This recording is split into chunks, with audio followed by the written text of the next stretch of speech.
Well. Good morning. Good morning, Uganda. Good morning, everyone that has just tuned into Smart 24 TV. This is Smart Men's Business. Of course, your daily Kickstarter. My name is Masika Tsime, and of course, we're here to give you the very best when it comes to business-related issues. If you want information, if you want to be educated, enlightened on many things, we are here and we got you. So definitely sit back and relax. Of course, today is a Thursday. We are wrapping up the week. You know, when it comes to Thursday, people are wrapping up the week, whichever programs we're having, and then we're getting to Friday. We are loosening up a bit. So definitely, this is a time for us to wrap up. Today is the 17th of August. We are mid the month, people. We are mid the month. So what have you done so far? That you can really feel proud of yourself and be like, oh yeah, we're in the middle of the month and I've really achieved something.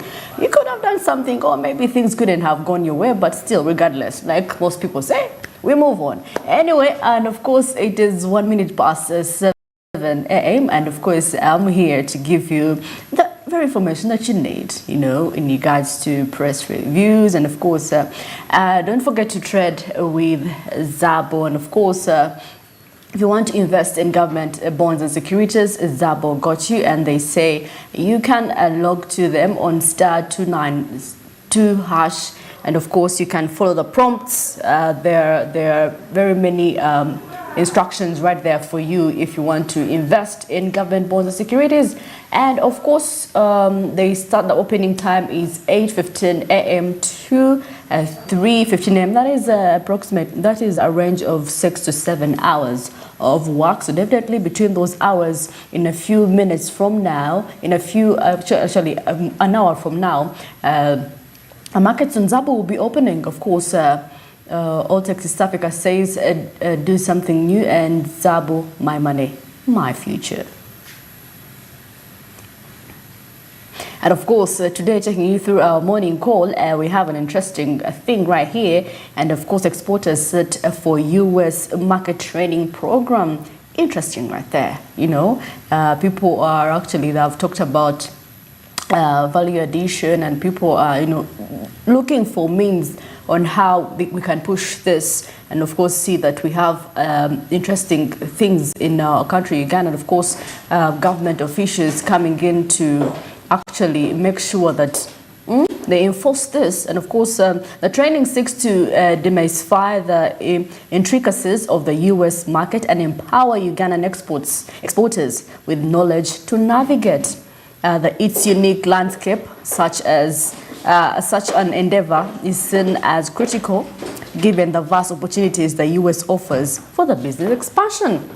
Quite interesting right here. We have to get knowledge. We have to share and learn from each other. So definitely us going for this program, the training program, that means, oh man.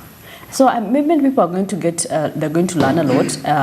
For those that are into exports, there are very many people actually that are going to be involved in this very training. And of course, the Presidential Advisory Committee on Exports and Industrial Development, in collaboration with the United Nations Development Program, UNDP, has introduced an export preparedness training to strengthen Uganda's business entry into the massive $8 million U.S. consumer market. We are into this, and I believe, actually, I am positive. Once we start this, there's no turning back. And of course, the training, like I say, was officially launched by the chairman, Audric Rabogo, alongside UNPD's Nicholas Burunde.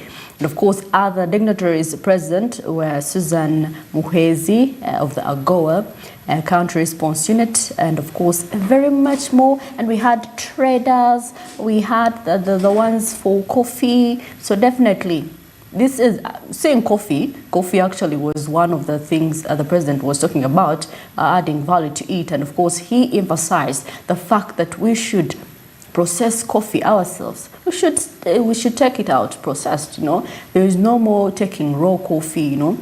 It inconveniences because just imagine the amount that they get out of the raw coffee that we send to them. Really, it is even triple. Just imagine we're processing it ourselves.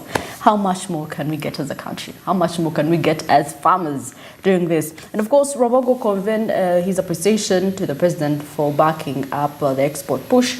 And he also acknowledged the supportive roles of the Chicago African Chamber of Commerce and the UN resident respective offices. Now, the virtual training gathered participation of over 30 Ugandan exporters representing 30 key sectors. Imagine that. And of course, there will be part of the B2B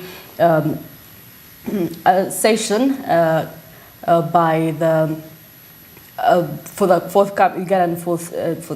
Ugandan North American Association convened in Dallas, Texas.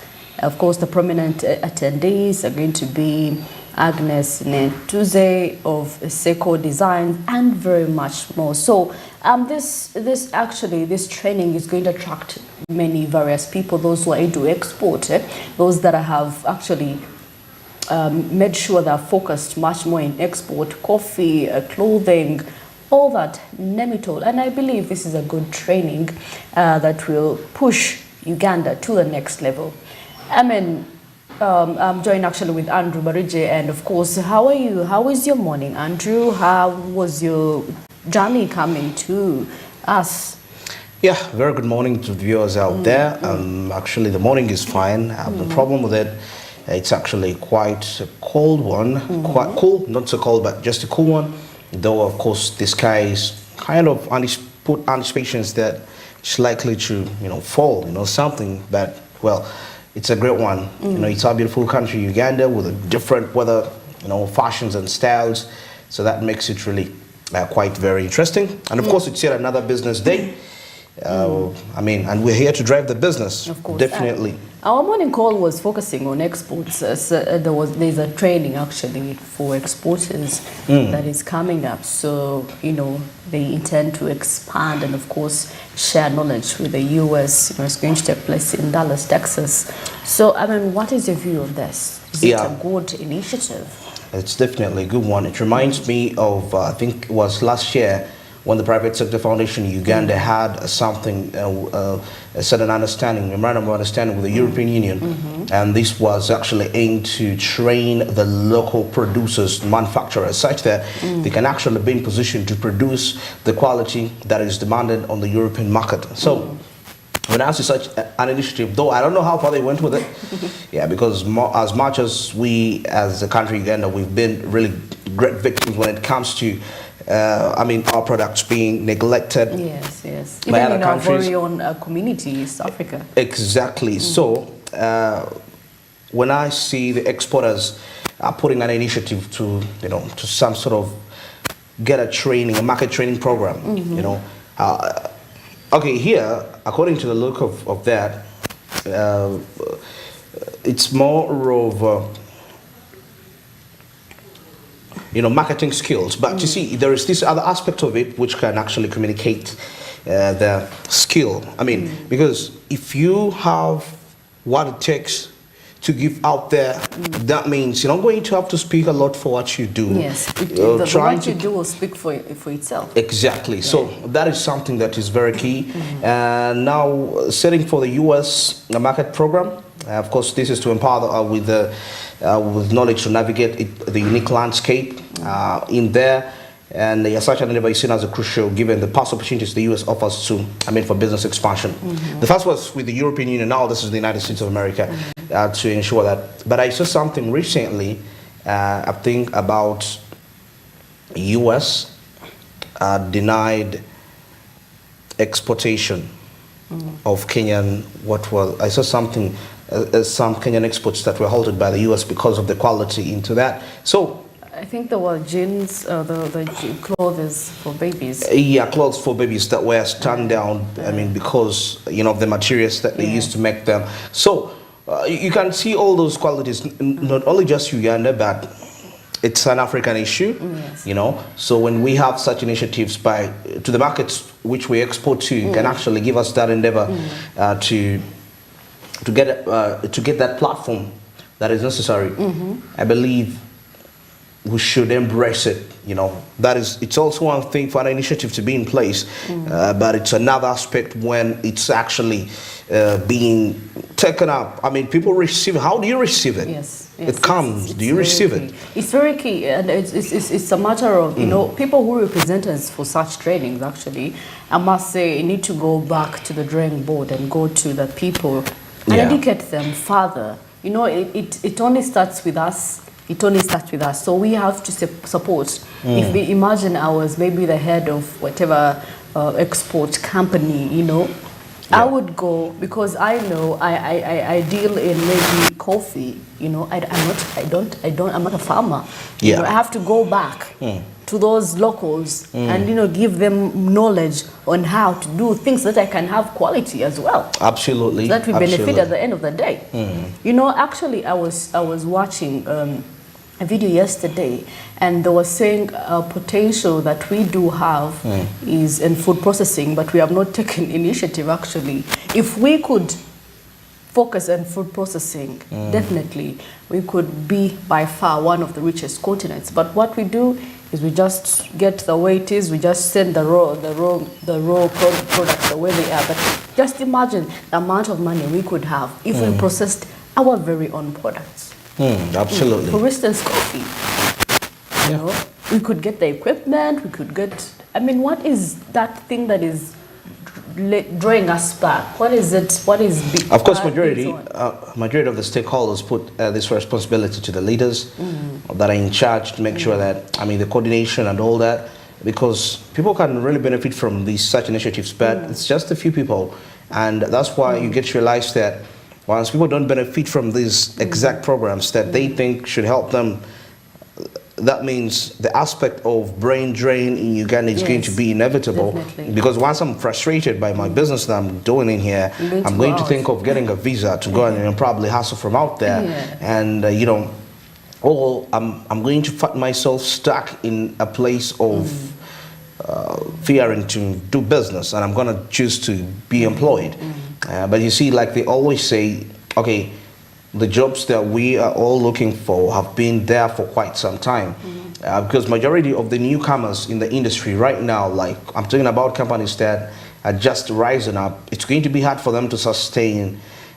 It's kind of going to be hard for them to sustain, having to recruit people to work for them, because they don't have that financial muscle as compared to people that have been to the industry for about 10 or 50 years. So looking at that perspective, you find that the rate at which they're going to be hiring new people is going to be down. Yet these people that are applying in for the jobs could be the people to benefit from such initiatives for their produce processing, and because they also want to be self-employed, create these jobs. Processing actually could earn people lots of jobs. Yeah. Lots of jobs. But anyway, we are actually, we are developing as a country, so definitely we shall see how this rolls out, how this is going to, turn out, and of course this training, see how we're going to benefit as individuals, maybe those that are into the export sector, and, we'll see how it's going to turn out, okay? And of course, away from that, let's get into what is happening in the press.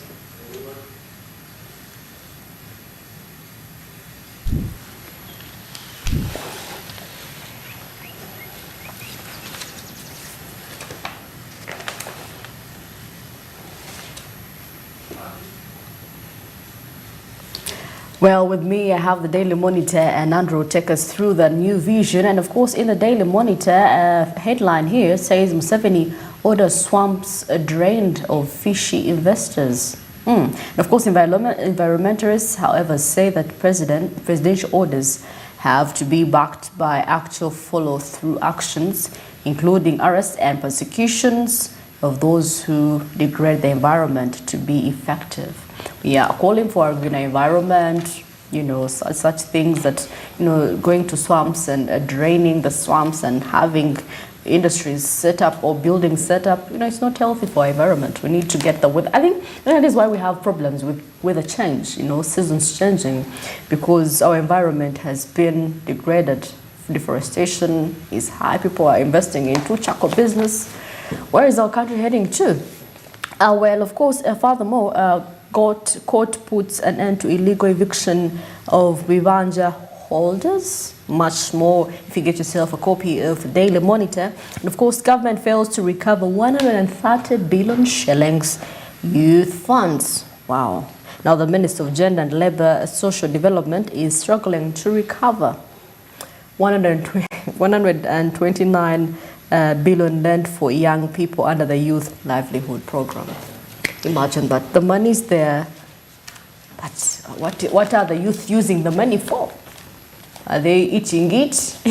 Once they get the money, excitement gets to their head, and instead of investing it in something productive, that's when they remember to buy a shoe or something. And of course, Speaker Monk says no to Mafavi sacking of Usemuju. There was a saga actually that happened, so definitely if you are a lover of this, you can get yourself a copy of the Daily Monitor. All right, now as we go into the new vision here, this is something to do with finance. Of course, responding to proposed NSF Act amendment. You can really check that out. Of course, the move has received a blessing. That is from the Attorney General. And we see something to do with, Museveni meeting solar investors in here. President Museveni with a delegation. That is from Nexus Green, solar company led by the chairperson, that is Baroness. There's a photo in there as they are together. And we see something here from the youth who failed to pay 129 billion Ugandan shillings. Of course, government loans, 120. Youth failed to pay 129 billion. That is government loans. Now, government has decided to restructure loans that are given out under the Youth Livelihood Program. That is in order to enable them pay approximately about $129 billion. Now, then narrow queried over, that is 18 billion Ugandan shillings, and something to do here with the, of course, the reason as why they are being queried over their money is because of the court staff that is quite, that are quite increasing in that space. And yes, Cabinet still here approves enrollment of districts under LEGS program. Yeah, so you can get that more details regarding that matter. And on World Bank loans, Museveni tells government to be frugal. Yeah, due to that. Well, still following up on this government, the youth failing to, recover, the government failing to recover 129 billion from youth. It gets me thinking. I actually last year, there's a couple of youth that came to me and they were like, we could form was it a group, and then we could go and get money. And you see, they didn't have the reason for having this money. I asked them, what do you need the money for? And they couldn't give me reason enough. So I remember, I'm like, these are the very people that are going to be using money for dubious reasons, for selfish reasons. You instead of investing it, you're now using it for some other luxurious things. I think that is why, or maybe the reason could be maybe they did not, the business, whatever they invested in did not succeed. There's also that possibility. Very true. Of it not going through. Yeah, because of the hardships in the economy and all the perspectives. Yeah, there is a point in there actually. It can be true why they fail, because as much as sometimes people default on loans, there are reasons. Though there are those that deliberately just don't want to clear them. Deliberately they are loan defaulters. By default, they are loan defaulters. Exactly. It's very hard actually to pay loans. I don't know. People find it hard to pay loans. Once you're getting out, it's easier, but getting it, because every tiny bit, you're like, wow, I'm going to take it back. But anyway, mobile phone subscribers in Uganda hit 34 million. This is interesting. Hope among those we are using much more of the smartphones, and we are getting to, to that level where we can access things we want, because eventually soon we're going to be using online. People are into online business. If you want to anything, you can get it online. So this is actually quite a positive report. Good. 34 million. 34 million. 34 yeah, million. it's good. But majority must be youth. I have a feeling majority of those are youth. Yeah, of course, since we make the biggest population We're in the the big country. spenders. We are the big spenders. That is expected. And of course, I think smartphones are now affordable. You They can are. get yourself a smartphone at 200,000, 150. Very true. Yeah, so I mean, quite why not? affordable. Why not get yourself a smartphone? Do your online transactions or do your business online, advertise on socials. Come on. Very true. All right, now, of course, you see here something to do with exports. Exporters getting tips on how to compete in the American market. I think we reviewed that in our morning call. And the Teso elders described General Mahosa's visit as a fruitful one. You can really find that out. Actually, he has been trending, Mohozi, all on X. But it's the X application. It's no longer Twitter now, it's X. It's 6. Yes. Yeah, now, SACCO's one capital requirement lowered.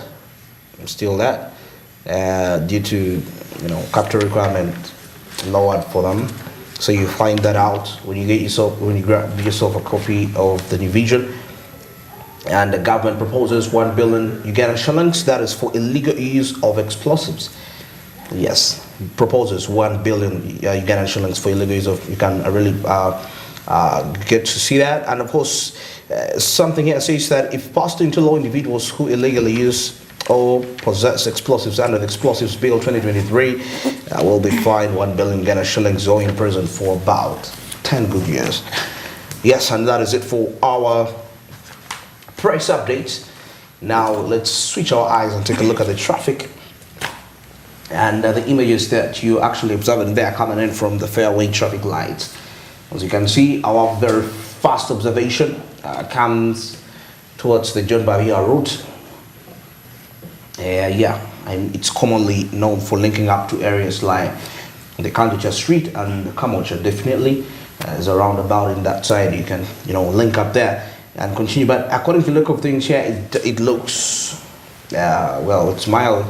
You see a huge fleet of vehicles in there due to a set of traffic lights that are onto that road. So, if you're planning to use the John Babia route, well, you might be delayed a little bit. I don't know what your time range would be like, how urgent your matter is, but you will be delayed a little bit. I can see some, congestion, and see once the vehicles are held for the next 5 minutes, I'm so much convicted that it's going to make a huge line. It's already making one as they made a small stop there. So you can really see that. So for the residents of Kamocha, normally probably if you're coming to the city center, you might want to pass by here. Yes, you want to connect to the golf course and proceed to the other different destinations. But yeah, that is the situation like here. It is it's a little tight. It's a little tight. But I can see the vehicles are actually moving mild, but later on are going to be stopped, just like now they have done that. So the John Babia route is not the best route today. On some other days it seems okay. And now as we switch our eyes to the Yusuf Lole route, of course drive connecting all the way to Nile Avenue, and this also stretches up to links on straight to the Mlago roundabout. Which we know it's largely congested, but according to the look of things, if you're planning to pass via here and probably you are, for example, if you're staying in Wandagere and you're planning to link up to probably you're heading to Bugolobi, this could be right for you for now, for today. It looks friendly. It's not. I'm not seeing a huge fleet of vehicles as much, so it's not bad. But today actually there seem to be quite a number of cars in here. It's a Thursday morning. Seem to be a number of cars in here. But anyway, let us see as the preceding hours of the day how this will be like, how it's gonna be showing up like. Now, of course, switching our eyes to the route that is coming in from Lincoln all the way from Nile Avenue, coming towards away from Nile Avenue, coming towards the golf course. It's always free, not so many vehicles be really there, and heading to other destinations. But today I'm seeing a number of them actually. So if you're probably coming from Shibuli in Zambia, you're coming from Bugolobi, Luziran, Chitintale, and you're heading to Wandegea. Well, the route seems to be a little congested, but not that much. Let's wait and see. But according to my observation today, there seems to be lots of cars around this area. A huge congestion of vehicles, unlike other cases before. And the greatest evidence is taking a look at the vehicle, the Nile Avenue linking towards here, having a number of vehicles, of course, connecting to those other different destinations. Now, it's of course definitely the traffic officers that are in control of this traffic. Now, that is to make sure that there is actually absolute control when it comes to, vehicles running in here and there to avoid the congestion and what might happen on such an early morning in case of any sort of a collision between two vehicles. But not too many border borders, but just a few on the street, of course, heading to execute what is there. Yeah, we're still observing the situation here at the fairway traffic light. You can see the Sezua route, heading to Nakasero. Yeah, for those, it can actually be a good shortcut for you to reach town. If you're coming in from probably if you use the John Babiha route, you can link up straight to that, and then you'll go to town without having lots of difficulties, to go. You will link up to so many shortcuts in there, routes in there, and the beauty about that is that the routes that proceed with it are quite very good when you actually use them. There are no potholes; they are always smooth. Now, of course, getting our eyes back to the John Babi the Yusuf Lule route, linking all the way to Nile Avenue. You can see vehicles held in there. Today it's quite tight actually. If you're coming in from Lago and you're heading towards Luzira, heading towards those ends, you might be delayed a little bit. Today the jam is quite tight, though I don't know how far it goes because it's still a long way up to the roundabout of Malago, but it seems to be a little bit of a congested area, and according to the look of things, it is you might be delayed a little bit when it comes that is to reaching in the required time. Well, that is it for our traffic updates this morning. And of course, just to remind you that the markets on the Zabo platform are going to be back anytime from now. And for you to participate, it's quite very simple. *92# is simply the code that will avail with options where you'll be in position to buy government bond securities for a fee of just 15,000 Ugandan shillings. The markets are going to be opening at exactly 8:15 a.m. running up all the way to they're going to be opening at 8:15, running all the way to 3:15 p.m. East African time. This is effective Monday up to Friday, apart from the weekends and the public holidays, so this markets cannot be accessed. But of course, despite that, you have the other days to capitalize and make money, something which I believe it's quite very important when it comes to your financial growth and development. Zaba made this a reality, and that's why it says, my money, my future, and also East Africa tells you, you got to do something new for yourself. It is 2023. Smart Means Business takes a short break, and definitely when we return, we shall be taking a look at what's happening onto the East African community and wind it up with the international business updates to the top of the hour.